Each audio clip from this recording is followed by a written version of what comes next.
Chick, come we talk. Come, we talk. You've gotten your plush job, your big job at this amazing place that you always wanted to be. You've traveled out, gone into newfound lands to discover how those other people live and settle off there in the West. And immediately you're bombarded by things. Things, first of all, internal to you. You feel out of place.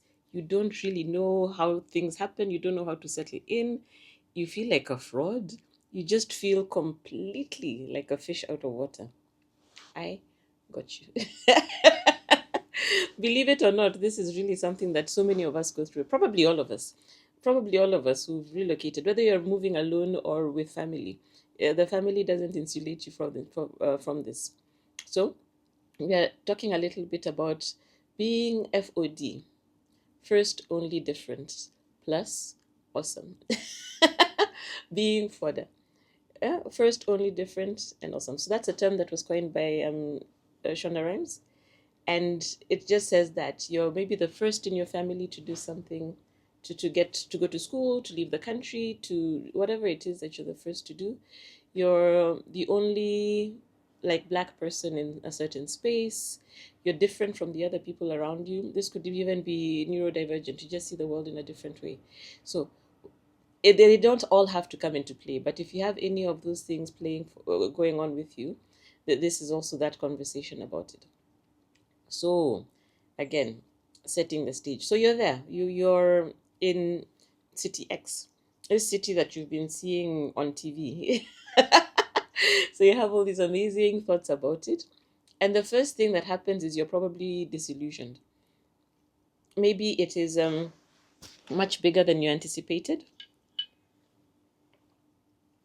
or you can't figure out how to move around, or the people are unfriendly, they won't speak to you. Or in my case, my disillusionment was super strange because when I came to Stockholm, I realized immediately that all the brands were sold in Swedish. The supermarket just had things written in Swedish. So I didn't speak the language. So figuring out what is beef, figuring out what is washing detergent versus, any other kind of detergent was a bit of an uphill task. Luckily for me, we had Google Translate. So I had my phone. I was able to use that. But it was a mind shift because then I realized that I was used to associating branding colors with their names.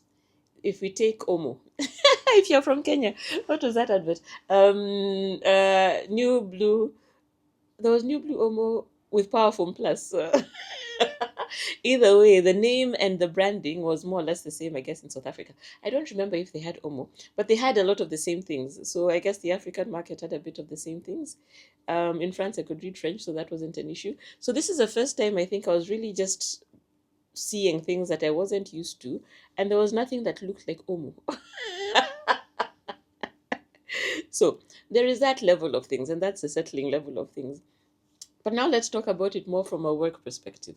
So, where do we have here? Oh, code switching. So one thing that you'll notice, you probably won't notice yourself doing this, but you might hear it in other people. It's something I don't think I used to do. When you change the way you're speaking based on the person that you're speaking to, I, I, I have heard myself twisting my tongue in a different way, and man, I hated it. I mean, I'm sure I still do it. It's something I feel so inauthentic when I do it, and yet it's something that I just cannot get away from. And I listened to someone doing it recently, and she was a Swedish lady speaking to an American guy, and she suddenly changed the way she speaks. And she wasn't aware of it, but I could hear it. And because I knew her, she's a friend of mine. So I knew her, and then I thought, aha, so this happens across the board. So all this to tell you, don't batter yourself up. Don't feel that your ancestors are frowning down on you and saying, "Oh, what a terrible person! She does not represent us." It's probably like a survival mechanism. It's trying to not get thrown out of the tribe from our ancestors in the days when they used to be. So if you see, I try to stop myself, but I don't think I can. So again, it's not something I'm conscious about, and when I do feel myself doing it, Sipati, it's not something that I feel that I can actually change. Maybe I'll look into that, how to move away from it. And I think it comes with being more comfortable with being in your skin and being where you are and being in the environment that you're in. Because I think for me now it's not as common. I'm saying it's not completely gone, I'm sure, but take note of it and don't beat yourself up. If you see yourself doing it, if you hear yourself doing it, it's okay. It's okay. Especially at the beginning when you've just moved, chill. It's fine. Um, the one I want to, I'll go next. Oh, this is a big one, the imposter syndrome.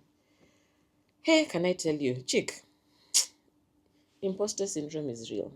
The imposter syndrome is when you tell yourself that these guys, they don't know what they're doing. I don't belong here. They have it wrong. They should never have hired me. I'm not worthy of this post. I'm not worthy of this job. I don't know what I'm doing. It's like being a deer in headlights. You're just, everything is big and facing you. And even at work, because that's now the point that you're at. So you've been doing your job for heaven knows how long. You're very good at it. And yet, when you've made this shift and moved into this new place, because everything is so overwhelming, you start thinking of yourself as not the right fit. This absolutely happened to me. This for me was at every step of the way wondering, but so I was very, very lucky. I had a very supportive manager who probably had an idea of what I was going through, because she had hired a lot of people who were not from Stockholm actually. So based on that, she would give me a lot of encouragement and really tell me every so often that I'm doing a great job. And I absolutely needed to hear that. I moved here without any family. So I moved here on my own. So it's not that I had someone to go home to at night to tell me that you're doing well, you're doing okay. And maybe I wouldn't have believed them. Maybe I wouldn't have believed them because they don't work with me. They don't know what I'm doing and what I'm going through. So having that kind of encouragement from my manager was absolutely priceless.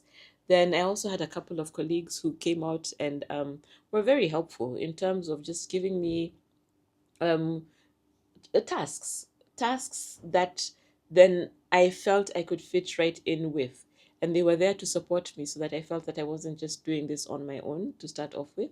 And they again had also been people who had come in from elsewhere. And based on that, I started relaxing. And then I started seeing that this role that I am here to do is frankly what I've been doing, you know, for 20 years. There's nothing, it's just the place really that's different, and the people that's different, and maybe the scale even that's different. But in essence, the expertise that I have is still there. It takes some it shakes you. I'll be honest with you. It takes a lot of mental energy from you when you're trying to figure these things out, and it's not easy. But what do you do? What do you do? We shall thrive. We must thrive. That is why we are here. And there's an example I want to give. So this is something else that happened to me, not from being yes, it's precisely from being first only different.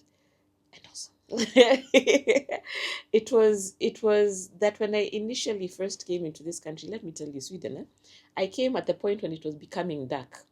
Here, people think it's the cold. It's not the cold, it's the darkness.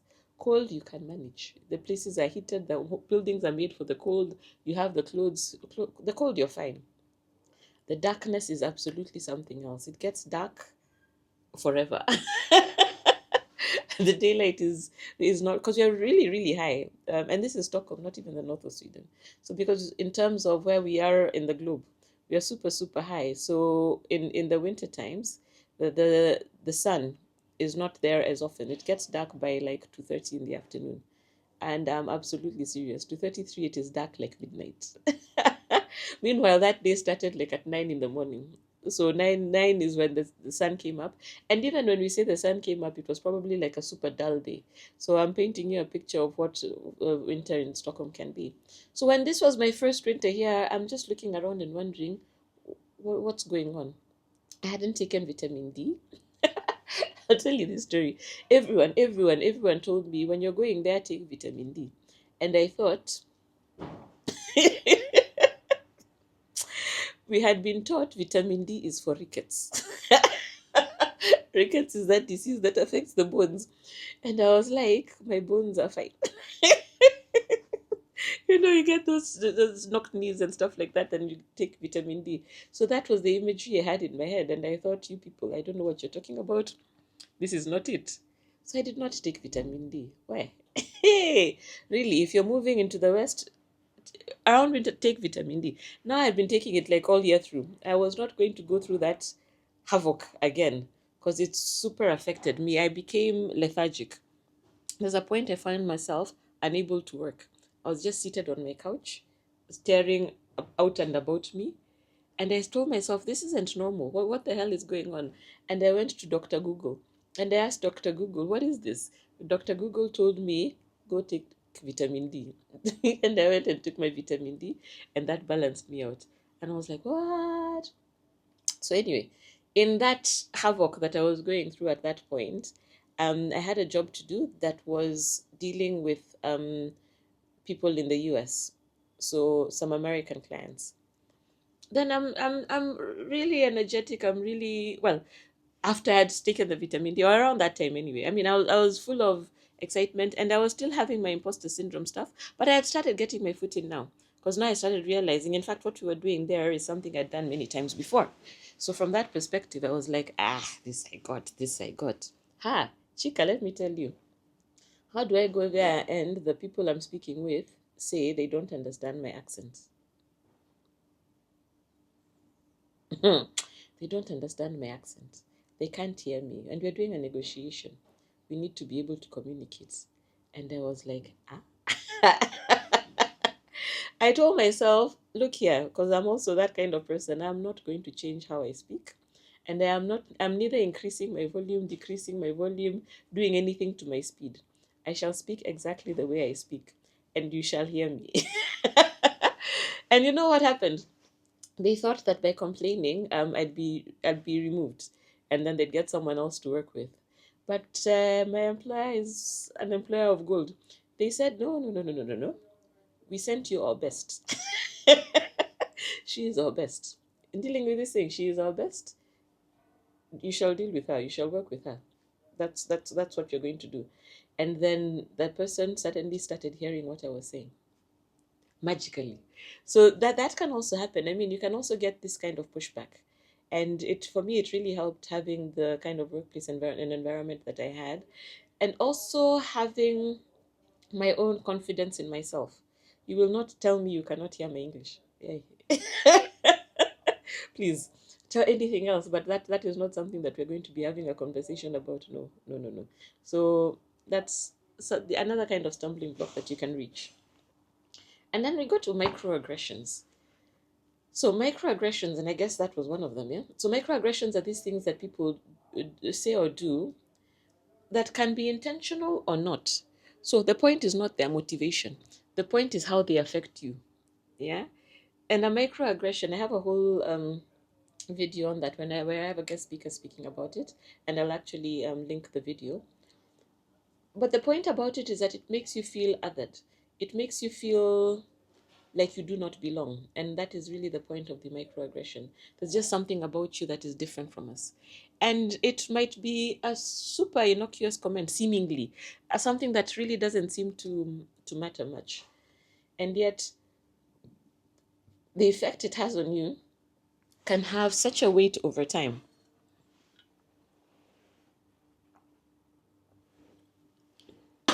If you keep hearing a message that is really directed at telling you that you're different. I mean, whether or not it's directed at that, if that is the impact it is having on you, the message that is coming across is that you are different. I give the example of my hair. My hair, I mean, black people. Black people working in white environments. We just hear this quite a lot of the time. And what's funny about it to me is once upon a time, a long time ago, I was in South Africa. I was vacationing in Cape Town, and then there was a group of tourists. And then the tourists came and said, we sat at the same table. We had just gone on a wine tour. Everyone was happy. Everyone was smiling. And then one of them asked to touch my hair. And I thought about it and I let them. And I looked at them because I was curious. I was wondering why they thought that my hair was so interesting. Then I asked if I could touch theirs. And I did. I mean, I didn't have that much exposure to white hair either. So I was touching it and thinking, okay. So I was also just figuring out the texture. And I found it interesting. But generally speaking, it wasn't an interest for me to touch their hair. But since it was a thing we were doing, we might as well. So why not? But either way, well, not even touching, but even just conversations about hair, that you hear this, you hear that. There's a time I had so much of it that I got sick. I almost felt that the next person who tells me anything, I'm going to slap. So luckily, I am non-violent. Or either way, it didn't reach that point. But and these were compliments. It's not even things that people were telling me roughly, but it was just so much that I got in. If I'm getting 5 comments every day for 30 days, you see, the message really that is coming across to me is there's something about you that is so different. We need to point it out. So that's and this I say also for the people who might be microaggressors, including yourself. So we are not, even if you're FOD, that doesn't mean that you're immune to some of these things. We all have certain biases, whether or not you're aware of them. So how to catch it, how to capture it. Sometimes it's just asking yourself whether the comment you're making is necessary. I hear a lot of these conversations about where people are from and where people are really from. That's an unnecessary conversation in my book. I appreciate that a lot of people do not like having that conversation, especially people like here in Sweden. You have a lot of black people who are second generation, so they were born here, and asking them where they are from is, I'm not asking them where they're really from, because you ask them where they're from, then they'll tell you Stockholm. Then you ask them where they're really from, where their roots are, where their parents are from. Why do you need to know? They've told you what they feel comfortable telling you. And even just that question, where you're from. So right now, I try to avoid it. I let people bring it out in conversation because I am aware that it touches so many people in such different ways. So be conscious of that, that even you as an FOD, you as whoever you are, could be making statements and relating with people in a way that is a microaggression towards them. Something to be aware of. Let's see, what else do we have here? Hey, I want to talk about my lost voice. So when I came with all these other things that are going on, and remember, this isn't my first international stint.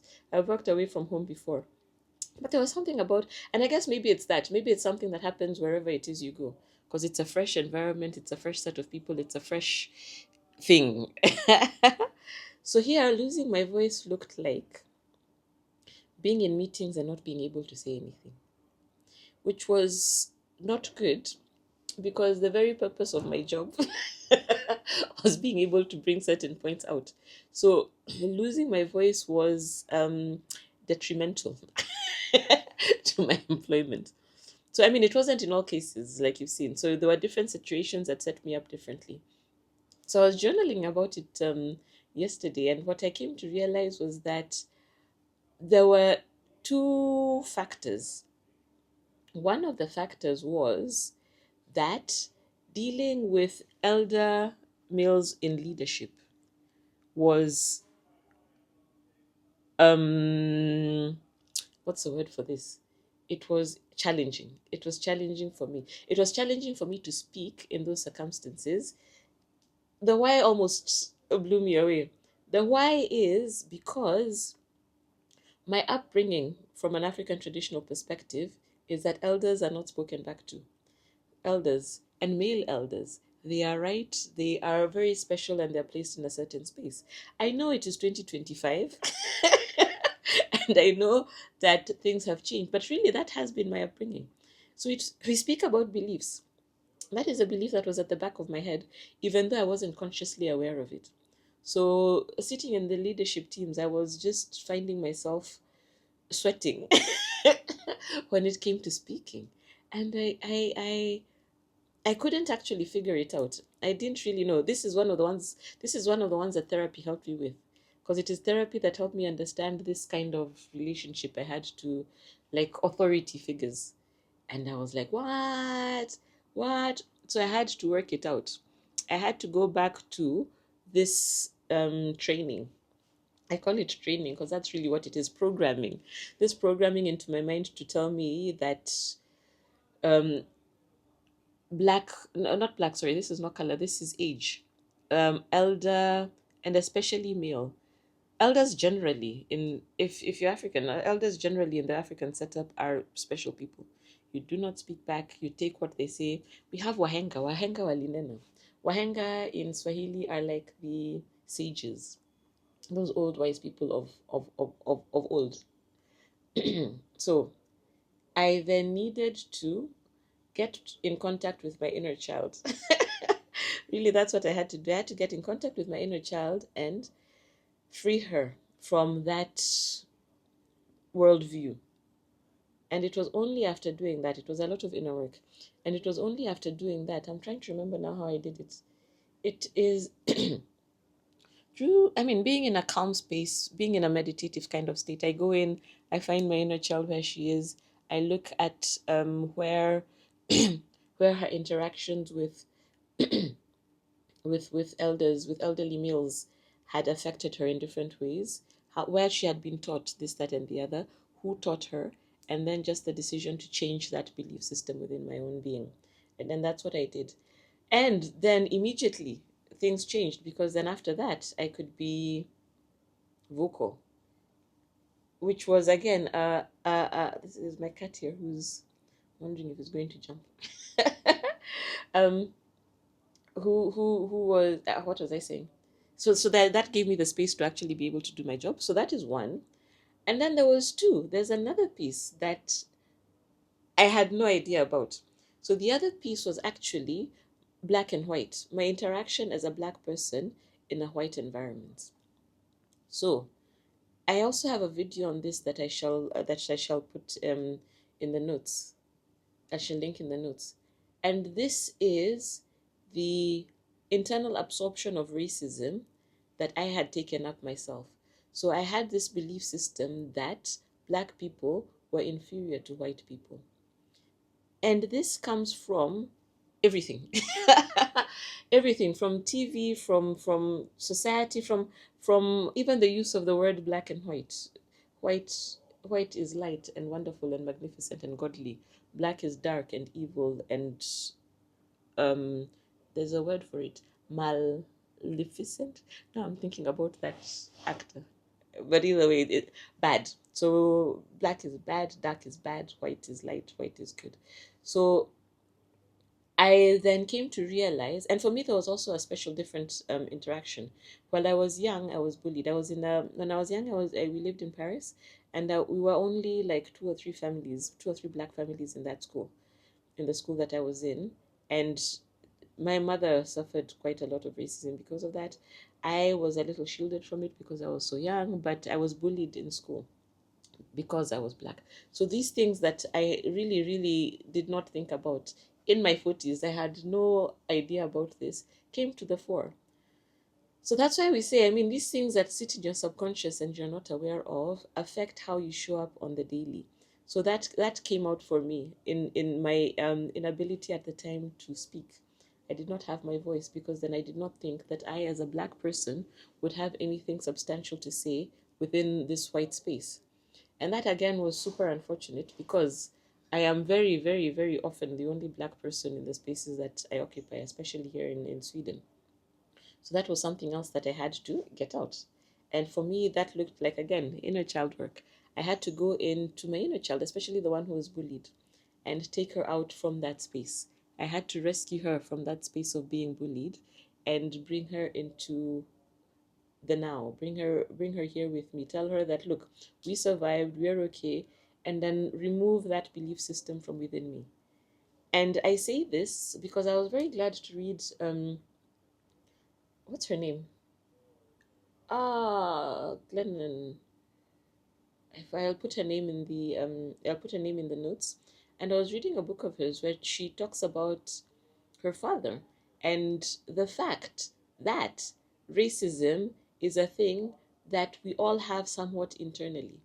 So she gives the example of a point where her father was in a town hall, and there was a lot going on in the US. I don't know if this was a time for Black Lives Matter, or if this was something else, but they had a town hall meeting in this super white town, and they were talking about how to deal with racism. And the idea that came out was to create gift bags and give to the poor Black people in the community. And her father stood up and said no. He knew that he had internalized racism within him. And the example they gave was that when they were young, I mean, when she was younger, the programs they used to see on TV was Cops, which was a program about white cops and black degenerates, black black thieves and crime criminals and drug lords and stuff like that. So that was the imposition of the black and white. And I have this from my own childhood. I've seen that quite a lot. And she said you'd go from that and then go into news. And in the news space at the time, there was quite a, I think this was in the 80s, there was quite a crackdown on crack cocaine, and it was always the black people. There was a war on drugs. Oh, that's not in the 80s, was it? Yeah, it was, yeah. There was a war on drugs, and then there was just all this uh, activity against black people. And then what he was saying is that he realized that he had absorbed all of this into his own system. He knew that even though he wasn't aware of it, how to put it, he wasn't consciously aware of it, there was some racism within him, and he wanted that out. He wanted to remove that from his being, and he wanted the whole white community that was in that town hall to address that. So, not just give the hampers, but figure out ways of dealing with the real issue. And I found that so, so beautiful. And that is what actually has given me space to air this in the way I have. Because I didn't, I knew that I had it, but I wasn't, and I thought that a lot of other people had it. Because I've also read the book, what book was that? No Bad Parts by Richard Schwartz. And in that book, he actually also says just this, that there is a part within all of us that is racist. But you see, those ones they were all white. So they were giving it from the white perspective. But then take it from the black perspective. Seeing slaves. Have you watched Kunta Kinte? You won't believe I've been speaking to people who've never heard of Roots. I was just sad. I guess it also shows my age. Well, I'm 46, but having access to Roots and watching Kunta Kinte it's because the guy who acted Kunta Kinte, I was doing his masterclass, and he's an amazing storyteller. But anyway, having watched programs like that, watching programs that depict the slaves, 12 Years a Slave, and there's a lot of that. Hearing the stories of freedom, hearing in our own countries, having the colonialists, having all these things that have happened. It's such a huge trauma on the African continent that has really never been dealt with. Looking at um, King Leopold's and the atrocious things done in the Congo. I mean, I think about it. I went to Belgium a couple of years back, and I really stood there in the middle of the central town square, and I looked around, and the buildings were amazing, and they were huge, and there was like gold plated things at the very top, and all I could think about was that all of this was built off the blood of Black Africans. Really look up what King Leopold did, King Leopold II of Belgium, what he did in Central Africa. So anyway, based on all of that, there is this teaching within us. So this is what I had to get out. This is what I had to get out of me. And I have worked on it to a super large extent. I need to check. I'm not one to say that I am healed. Because these things happen until you're triggered again, until something else happens that makes you react in a certain way. So I wouldn't want to say that I am fully healed, but I am much better off, because then these things then stop being in the forefront of my mind. And again, this wasn't in every situation. I was quite okay in a black white landscape because I've been dealing with that. But I think when we tied the two, when we had the leaders and the whiteness tied together, I became really tongue tied. And now I have absolutely been able to get away from that. And I highlight this story to say that this is something that again could happen to you. Yes, so don't feel that you are, don't flog yourself. flogging, this just beating yourself up for being untrue to your black roots. If this is something that is happening to you, it could be based from uh, generational what's the word, loads, generational curses that we've been carrying because of what has happened to our ancestors based on the colonial past or colonial history. So something that's really deep within you, that your thinking mind, your mind that has the logic, understands is nonsense. And yet your reptilian brain is still there. Your I think I've said this before, that when something happens, your your your senses feed into your brain. But because your reptilian brain is the one that it comes to first, depending on what it is, think of an accident. If you're in an accident situation and you need to react immediately, the information does not even necessarily reach your thinking brain, if I call it that. It doesn't come to the fore because it is you need to react, something. There is a car in front of you, you need to brake, or you need to run, or you need to jump. The information comes to the base. So the information comes to the back of your head, where the information is coming from. So at that point, if there is a danger signal, it is coming to, I'm touching the back, the base of your neck, head. The connection between your neck and your head is where that reptilian brain sits, as far as I understand. My study of the brain and neurology is super minimal. But I've been trying to understand these things. And you're thinking clever brain is the one that's here at the front. So if the information is stuck there, then this is the part that reacts first.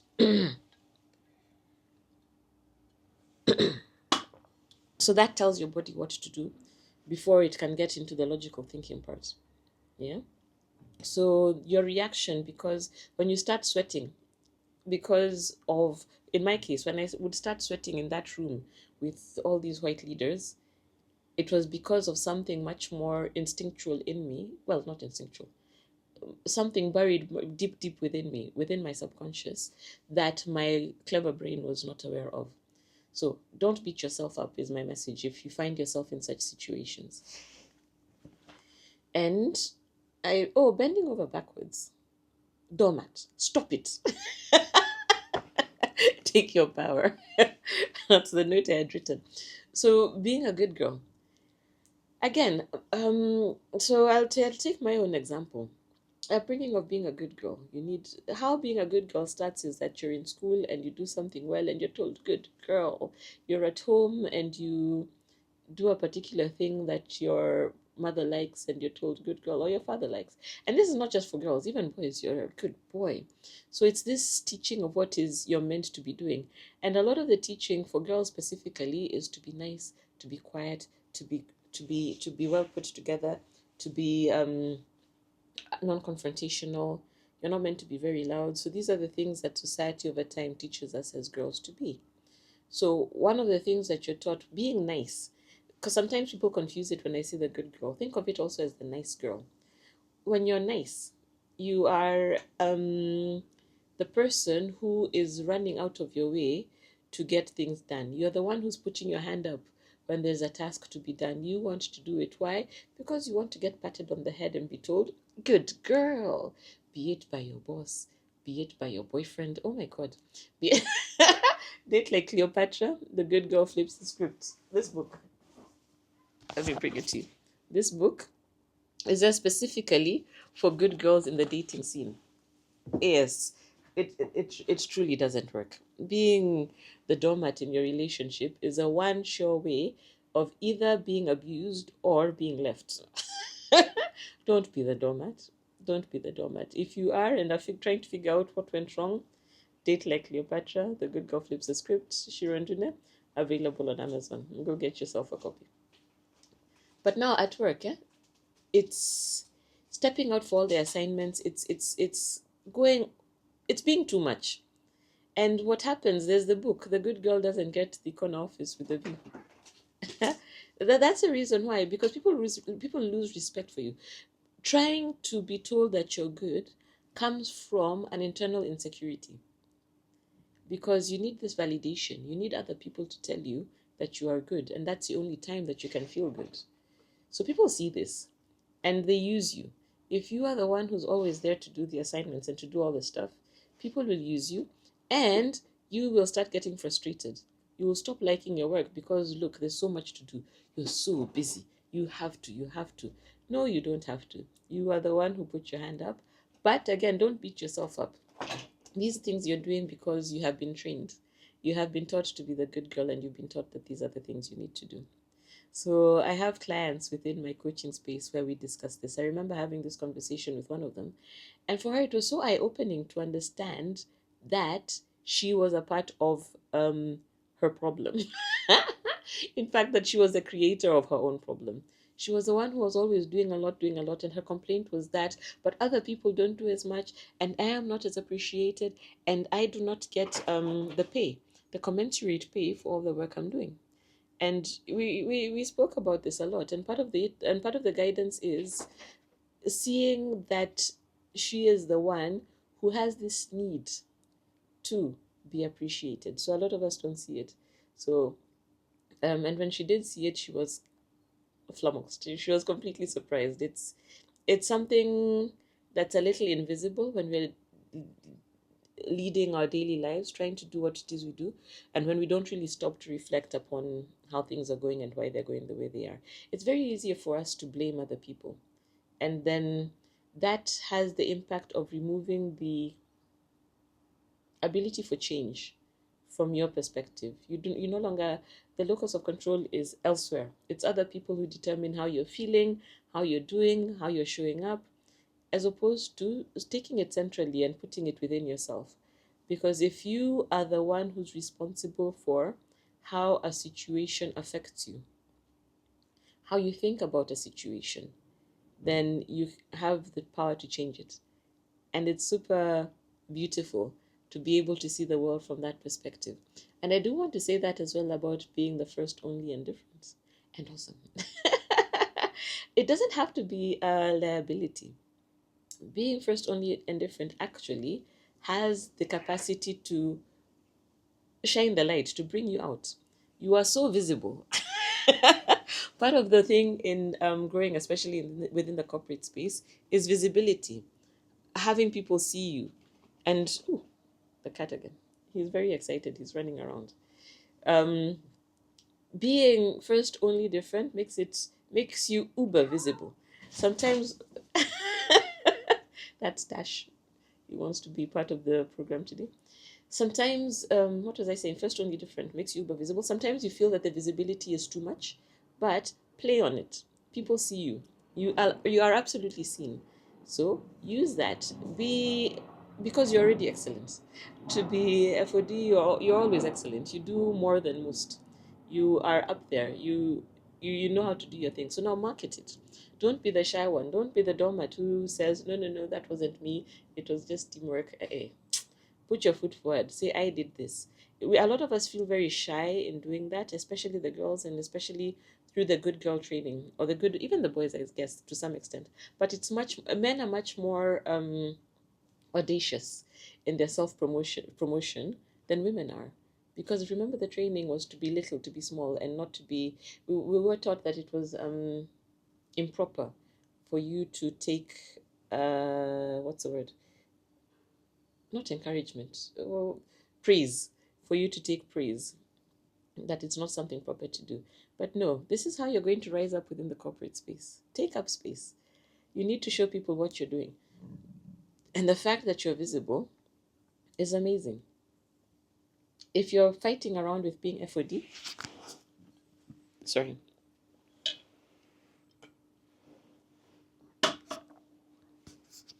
Oh, if you're facing some, not backlash, your internal, um, you're having an internal fight about being FOD, you just really, really don't like it. Remember that you shall be the only you, ever.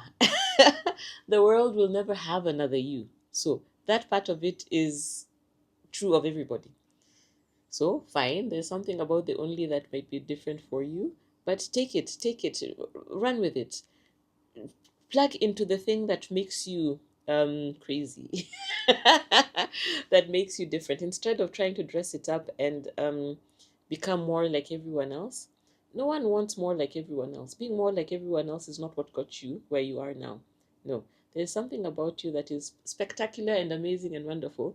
Let it out, let it shine. Be awesome. Because you are awesome. Remember that. I think those are the points I had for us today. Yes, perspective is everything. That was the last point. Being FOD is not a disability, it's a special kind of magic. Ooh. You're uniquely you, and your difference allows you to get away with murder. These notes that I write. Yes, so get away with murder. Be uniquely you. I was watching RuPaul's Drag Race the other day, and there's this young contestant. I don't remember her name, but she's exactly that. She is absolutely out of this world. She made me laugh because she's just doing herself and being really playing the game, and she's slightly nasty. And then she can be like sunshine, and she can be all of these things put together. She's getting away with murder. So you throw in what you need to throw in, and have fun while doing it. You don't need to feel like you're in a prison because you're somewhere different. Take Look for the bright spots, because there are lots of bright spots in being where you are, and enjoy it. I wish you well in your new venture in the new place. If you've been doing this for some time somewhere different, far away from home, maybe take this as a different perspective to have on it. If things have been, you've had rain clouds over you, let the sun come out. I love you, my girls. Bye bye.